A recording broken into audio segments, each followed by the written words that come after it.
Dear team, good evening. Dear friends, good evening. तो sales and marketing के ऊपर मेरा सामाजिक दायित्व देखते हुए मैं अगला वीडियो अपलोड करने जा रहा हूं। मेरा नाम श्रीकांत पाठक है और मैं सेल्स एंड मार्केटिंग में मोर देन 35 ईयर्स से हूं।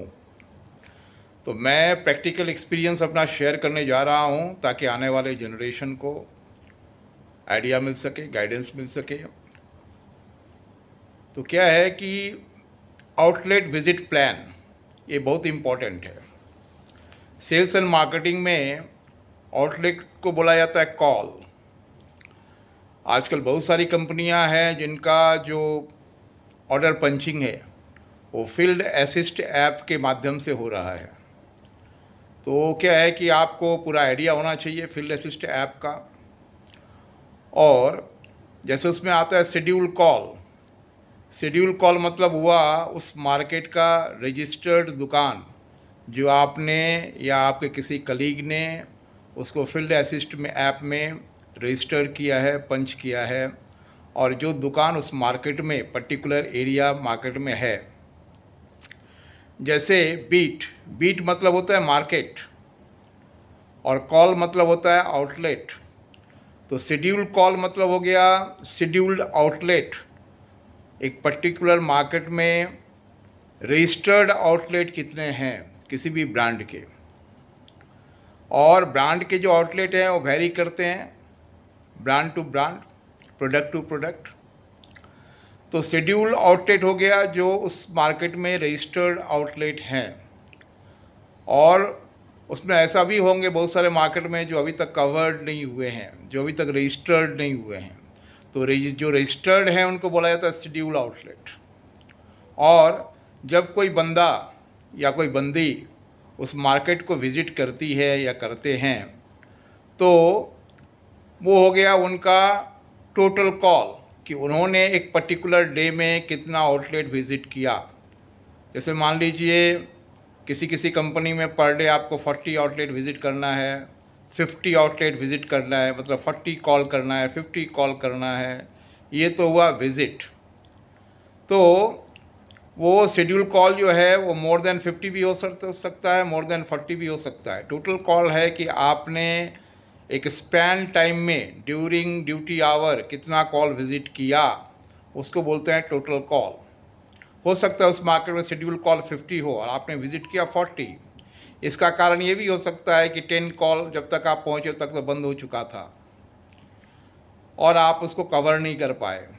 इसके बाद होता है, ये हो गया टीसी, शेड्यूल कॉल को शॉर्ट में बोलते हैं एससी, टोटल कॉल को शॉर्ट में बोलते हैं टीसी। और इसके बाद होता है पीसी, प्रोडक्टिव कॉल। किसी किसी कंपनी में उसको ईसी, इफेक्टिव कॉल भी बोलते हैं। तो कुल मिला के बात एक ही है कि आपने किसने दुकान से ऑर्डर आपको मिला। एक तो हो गया आपने दुकान विज़िट किया, कोई ज़रूरी नहीं है कि वो दुकानदार आपको ऑर्डर देगा ही। ऑर्डर निकालने के लिए सब आपको हमको सबको रखा गया है। हमें कोशिश करनी है अपने सेल करने के माध्यम से, जो हमारा आर्ट ऑफ सेलिंग है और हमारी जो प्रोडक्ट को प्रमोट करने की कैपेसिटी है, हमारी जो टैलेंट है, उसके माध्यम से हमको उस दुकानदार को प्रोडक्टिव कॉल में कन्वर्ट करना है, उस कॉल को टीसी को पीसी में कन्वर्ट करना है। तो हम लोगों को कोशिश करना चाहिए, we must give our 100% efforts to get that call a productive call, to convert that call in a productive call. हमको अपने तरफ से पूरी कोशिश करनी चाहिए क्योंकि कोशिश हमारे कंट्रोल में है। दुकानदार ऑर्डर देगा कि नहीं देगा वो हमारे कंट्रोल में नहीं है। हमको अपने आचार विचार व्यवहार से उनको कन्विंस करना है, अपने प्रेजेंटेशन के माध्यम से। Sale itself is an art. तो हमें अपने आचार विचार व्यवहार से उनको कन्विंस करना है कि वो हमारे प्रोडक्ट का ऑर्डर दें। हमें उनके दुकान का स्टॉक लेना है, सेल्फ का स्टॉक लेना है, उनको बताना है कि सर आपके यहाँ ये आइटम इतना पीस है, आपको हमारे हिसाब से आपको ये आइटम और लगेगा, कितना पीस का आप ऑर्डर देंगे। या कोई सीजनल आउट आइटम है, कोई फेस्टिवल वाला आइटम है, तो उनको ये हाईलाइट करना है कि सर अभी तो सीजन है, अभी तो ये फेस्टिवल है, ये आइटम और अधिक चलेगा। तो हमको उन्हें हमें अपने आचार विचार व्यवहार से उनको कन्विंस करना है कि वो टीसी को, आउटलेट को, कॉल को प्रोडक्टिव कॉल में वो कन्वर्ट हों। और कभी कभी क्या होता है कि हम लोगों को मान लीजिए ऑर्डर दिए, लेकिन उनको ऑर्डर बढ़ाने के लिए हमें अपना स्कीम का, जो हम लोगों के हर कंपनी में एक स्कीम होता है, डिस्काउंट होता है, स्पेशल स्कीम होता है, जो कंपनी आपको एक हथियार के रूप में देती है कि आप एक दुकानदार से उसका ऑर्डर निकाल पाएँ या उनके ऑर्डर दिए हुए क्वांटिटी को बढ़ा सकें। तो जब आप जाते हैं मार्केट में, जब आपको नॉर्मल ऑर्डर मिल गया, फिर आप वो जो आपका हथियार है स्कीम, डिस्काउंट, स्पेशल डिस्काउंट जो आपको दिया गया है या स्पेशल स्कीम आपको दिया गया है जो प्रोडक्ट टू प्रोडक्ट वेरी करता है, तो उसको आपको खेलना है। उनको बताना है कि सर आपने 20 पीस दिए हैं, 50 पीस देने से आपको 2 पीस फ्री आएंगे। ये कंपनी का अभी स्कीम चल रहा है कि सर आपने 10 पेटी दिए हैं, 12 पेटी देने से आपको 1 पेटी फ्री मिलेगा। तो वो आपको उस हथियार को काम में लेना है, जिससे आपका वॉल्यूम बढ़ेगा। क्योंकि देखिए क्या होता है ना कि volume figure is very important, क्योंकि आपका जो टारगेट होता है वैल्यू में होता है, वॉल्यूम में होता है। तो आपको उस अपना आपका क्या है कि टारगेट तो एक है साल का टारगेट, उसको हम लोग कन्वर्ट करते हैं half yearly target, quarterly target, monthly target. तो जब जो आपका मंथली टारगेट है उसको फिर डे वाइज पर डे का टारगेट में कन्वर्ट किया जाता है, फिर उसको एरिया के हिसाब से टारगेट को कन्वर्ट किया जाता है। तो आपका जो पर डे का टारगेट है उसको अचीव करने के लिए आपको ये स्कीम है, आपका जो इम्पोर्टेंट आउटलेट है उसका ध्यान रखना है। जब आप पिछले बार मार्केट में गए थे तो आपको पता होना चाहिए कि कौन सा दुकानदार क्या आइटम का ऑर्डर दिया था, क्या आइटम का ऑर्डर नहीं दिया था, उस पर आपको फोकस करना है। आपको अपने डिस्ट्रीब्यूटर का फिजिकल ग्राउंड स्टॉक का ज्ञान होना चाहिए कि कौन सा आइटम स्टॉक में है, कौन सा आइटम नहीं है, कौन स्लो मूविंग है, कौन फास्ट मूविंग है। मान लीजिए आपके पास के डिस्ट्रीब्यूटर के गोडाउन में कुछ आइटम पड़े हुए हैं, तो उसको निकालने के लिए आपका दिमाग में वो प्रायोरिटी होना चाहिए। मान लीजिए जो आइटम का दुकानदार ऑर्डर दिया है, दे रहा है, आपके डिस्ट्रीब्यूटर के पास वो पर्टिकुलर आइटम नहीं है, तो आपको दुकानदार को बताना पड़ेगा कि सर अभी ये स्टॉक नहीं है, ये 7 दिन बाद आएगा या 2 दिन बाद आएगा, 3 दिन बाद आएगा, ताकि वो निश्चिंत रहें। अगर उनको अर्जेंट होगा तो कोई दूसरे ब्रांड से वो मंगाएंगे, क्योंकि क्या है, कोई भी दुकानदार अपना कस्टमर लूज करना नहीं चाहता है। वैसे भी कस्टमर का मारामारी है, दुनिया भर का कंपटीशन है, दुकान में कस्टमर आ नहीं रहे हैं, सब ऑनलाइन मंगा ले रहे हैं। तो कोई भी दुकानदार अपना कस्टमर लूज करना नहीं चाहता है। तो जब आप मार्केट में जाते हैं तो सारी चीज़ को आपको ध्यान रखना है। आपको अपने प्रोडक्ट का पूरा ज्ञान होना चाहिए, आपका प्रोडक्ट क्या काम में आता है वो ज्ञान होना चाहिए, कौन सा प्रोडक्ट का क्या रेट है, दुकानदार का लैंडिंग रेट क्या है, एमआरपी क्या है, उनको उनका प्रॉफिट गिनाना है। तो आपको स्कीम का पता होना चाहिए, कौन सा आइटम में क्या स्कीम चल रहा है, कौन सा आइटम में क्या स्पेशल डिस्काउंट चल रहा है। तभी आप किसी दुकानदार को मोटिवेट कर पाएंगे, कन्विंस कर पाएंगे। वो पहले जैसा नहीं है मार्केटिंग की झोला उठाए और चल दिए। आपको क्वालिटी वर्क करना है, आपको स्मार्ट वर्क करना है, आपको अपने आप को स्मार्ट बनाना है, आपको दुकानदार से स्मार्ट रहना है, उनके सारे प्रश्न का आपको उत्तर देना है। और उत्तर जो है लॉजिकली वो उत्तर होना चाहिए। बोलने के लिए कुछ बोल दिए वो नहीं है, उनको आप लॉजिक दें, उनको लॉजिकली समझाएं, कन्विंस करें, तब वो कन्विंस होंगे। और वो कन्विंस होंगे तब आपको ऑर्डर देंगे। क्योंकि आप और हम मार्केट में जाते हैं ऑर्डर क्रैक करने के लिए, ऑर्डर लेने के लिए। दुकान विजिट करना इम्पोर्टेंट नहीं है, दुकान से ऑर्डर निकालना इम्पोर्टेंट है। Productive call is more important than total call और शेड्यूल कॉल। तो आप भले ही 10 दुकान विजिट की और 10 में 10 आपका प्रोडक्टिव हो गया, that is more important than आपने 20 दुकान विजिट की और 10 दुकान से ही ऑर्डर ले पाए। Productive call is very important. Goal हुआ कि नहीं वो इम्पॉर्टेंट है। आपने सर से गोल दिया या पैर से गोल दिया या कंधा से गोल दिया, वो इम्पॉर्टेंट नहीं है, गोल होना इम्पॉर्टेंट है। तो जब आप मार्केट में जाते हैं तो मार्केट में दुकानदार से ऑर्डर निकालना इम्पॉर्टेंट है।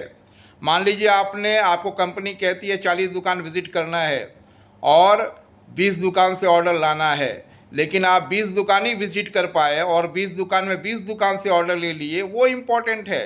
क्योंकि जिस दुकान में आप जाएंगे ऑर्डर निकालने के लिए, आपको समय देना पड़ेगा, उसका स्टॉक चेक करना पड़ेगा, अगर वहाँ पे कस्टमर होगा तो आपको वेट करना पड़ेगा, तो इसमें समय जाएगा। हो सकता है कि आप उस दिन उस मार्केट का 40 दुकान विज़िट नहीं कर पाए, 25 दुकानें विज़िट किए, लेकिन 25 में 25 दुकान से ऑर्डर आ गया, वो इम्पोर्टेंट है।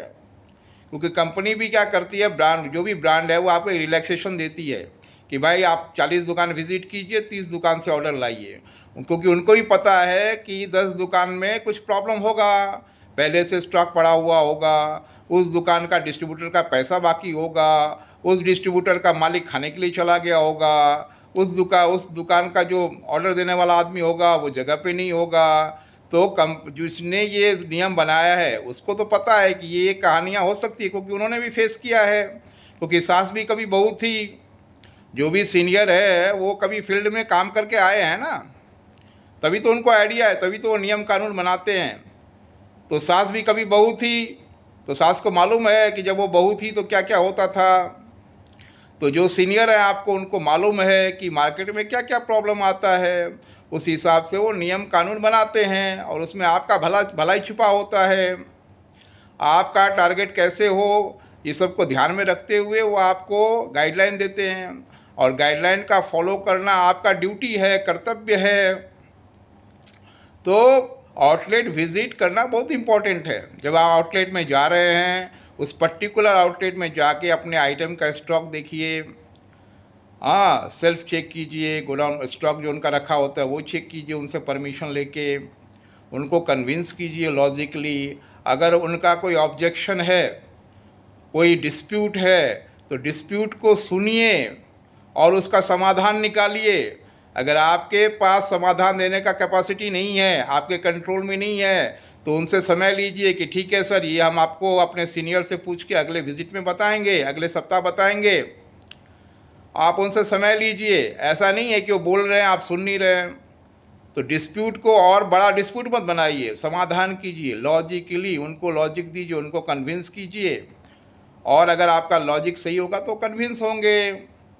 और जैसा कि मैंने पहले वीडियो में बोला था कि कभी भी किसी दुकान से कोई फॉल्स कमिटमेंट मत कीजिए, उनको गलत फहमी में मत रखिए, आप भी मत रहिए और उनको भी मत रखिए।